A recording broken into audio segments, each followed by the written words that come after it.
Okay, so our first lecture of the semester, just as follow-up to it, what we mostly focused on today were definitions. And I'll just give you a quick list of the things that we started to define today in class. So first of all, we started off with just talking about what is a fluid.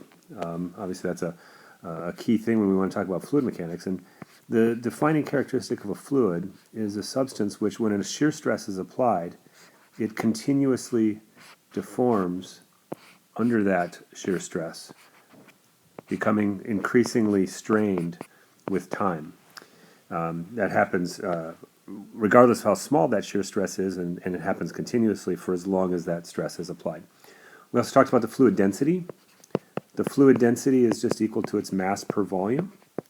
One of the key things that we talked about in the concept of density is the thought of density at a point. So as we shrink our volume down to be very small, what is the limit of the density?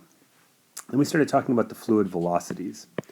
And the velocity is, of course, a vector quantity, v, and we defined the vector to be u, v, w, where our coordinate system, x, is x, y, z.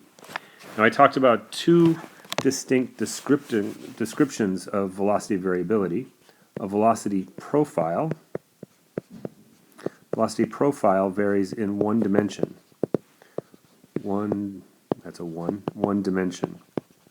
So as an example, we looked at a picture of a flow in a channel where it varies with the z dimension and the velocity is aligned with the x dimension. So this would be u of z. So that would be an example of a velocity profile.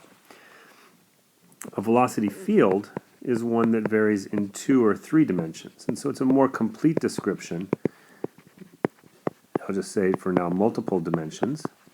A more complete description of how a fluid moves.